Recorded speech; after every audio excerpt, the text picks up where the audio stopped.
బాధాకరమైన విషయం ఏంటంటే this the only society in the entire world which practice untouchability.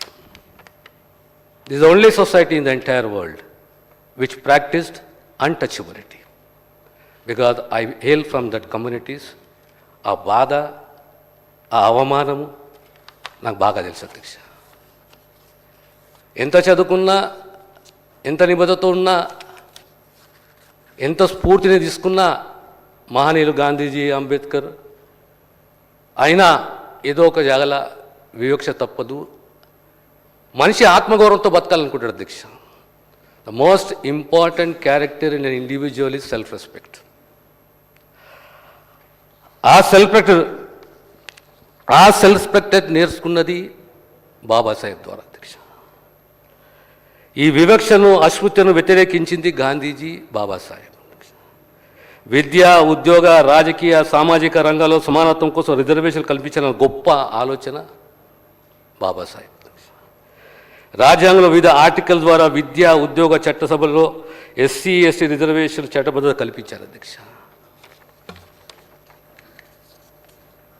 ప్రత్యేకంగా భారత సమాజంలో, రాజకీయాల్లో కాంగ్రెస్ పార్టీ చాలా పెద్ద పాత్ర పోషించింది సోషల్ జస్టిస్ సంబంధించి అధ్యక్ష. మనకు స్ఫూర్తిదాత బాబాసాహెబ్ అయితే బాబు జగజ్జీవన్ రామ్ ఒక రక్షణ మంత్రి, వ్యవసాయ మంత్రి, రైల్వే మంత్రి, ఉప ప్రధాని. మన తెలుగు బిడ్డ దామోదరం సంజీవయ్య గారు ఆనాడు 50-60 సంవత్సరాల క్రితం ఈ రాష్ట్రానికి ముఖ్యమంత్రి, ఓ దళిత బిడ్డ. ఇది కాంగ్రెస్ చరిత్ర అధ్యక్ష. ఈనాడు మళ్ళీ ఇదే అఖిల భారత కాంగ్రెస్ కమిటీ, కాంగ్రెస్ పార్టీ అధ్యక్షుడు, రాజ్యసభ ప్రతిపక్ష నాయకుడు, బ్లాక్ కాంగ్రెస్ నుంచి ఎదిగి ఈరోజు ఏఐసిసి అధ్యక్షుడు అయిండు ఒక దళితుడు అంటే కేవలం ఒక కాంగ్రెస్ పార్టీతో సాధ్యమవుతుంది అధ్యక్ష. ఇక తెలంగాణ, ఆంధ్రప్రదేశ్, ప్రత్యేకంగా తెలంగాణ రాష్ట్రము, హైదరాబాద్ చరిత్రలో ఫ్యూడలిస్టిక్ సొసైటీ. అలాంటి ఫ్యూడలిస్టిక్ సొసైటీ 56లో తెలుగు రాష్ట్రం, 70వ దశకంలో, 80వ దశకంలో ఆనాడు ఇందిరాగాంధీ గారు భూ సంస్కరణలు, ఆ భూ సంస్కరణల ద్వారా భూ పంపిణీ, ఇళ్ల స్థలాలు, ఇండ్లు, సబ్సిడీ మీద ఆర్థిక సహాయము, ఇలాంటి చర్యలు ప్రత్యేకంగా దళితులు, ఆదివాసులపైన చొరవ చూపెట్టింది అధ్యక్ష.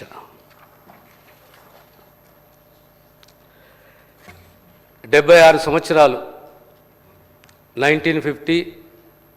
ఆ తరువాత 40 సంవత్సరాలకు దళిత సమాజంలో, దేశంలో కొన్ని రాష్ట్రాలలో అలజడి.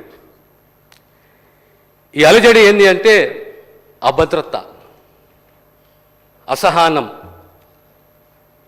అసంతృప్తి. ఇది ఆందోళనకు దారితీసింది అధ్యక్ష. ఇందులో రిజర్వేషన్లో అన్యాయం జరుగుతుంది, కొన్ని వర్గాలకు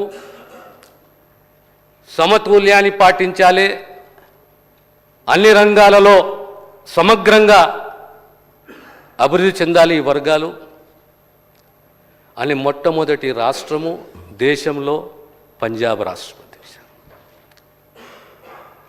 పంజాబ్ రాష్ట్రం, తమిళనాడు రాష్ట్రము 45 సంవత్సరాలకు తిరిగి రిజర్వేషన్లలో, దళితులలో ఒక అభద్రత చోటు చేసుకుంది. ఆ అభద్రతనే ఉద్యమానికి దారితీసింది. ఒక కులానికి వ్యతిరేకం కాదు. It is not against any community. We are all a family. But somewhere what has happen to my rights. ఇది బాధాకరం. ఆనాడు మన రాష్ట్రంలో కూడా ఉద్యమం జరగడం, ఆనాటి ప్రభుత్వం కమిషనర్ ఏర్పాటు చేయడం, కమిషన్ యొక్క సిఫారసులు ఆర్డినెన్స్ రూపంలో తీసుకురావడం, చట్టం చేయడం, 4 సంవత్సరాలు ఆ చట్టం అమల్లో ఉండడం, ఆ తర్వాత న్యాయస్థానం సుప్రీంకోర్టు తిరస్కరించడం,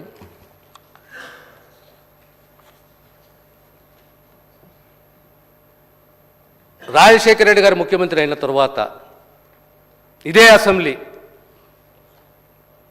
తీర్మానించి కేంద్ర ప్రభుత్వానికి విజ్ఞప్తి చేసింది, ఆర్టికల్ 341లో సవరణ తీసుకురండి,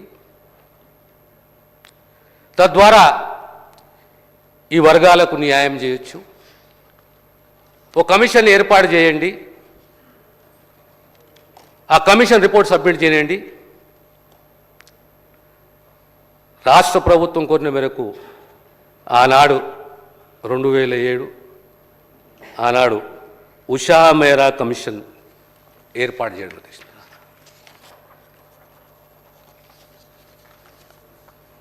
ఇది నేను చెప్తున్నది కాదు అధ్యక్ష, ఉషా మేరా కమిషన్ రిపోర్ట్ ఒక్కసారి గౌరవ సభ్యులందరూ చదవాలి. ఇది 4 సంవత్సరాలు ఎలాంటి మార్పు వచ్చింది, ఎలా ఈ వర్గాలు లాభం చేకూరింది. ఉదాహరణకు చెప్తాను అధ్యక్ష, రెల్లి సామాజిక వర్గం ఒక ఎంబీబీఎస్ సీట్లు లేకుండా అధ్యక్ష, సంవత్సరానికి యావరేజ్గా 7 సీట్లు.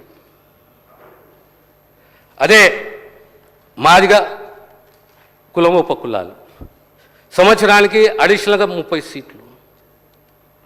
ఇంజనీరింగ్ రెల్లి కులానికి ఆ సామాజిక వర్గానికి 6.5.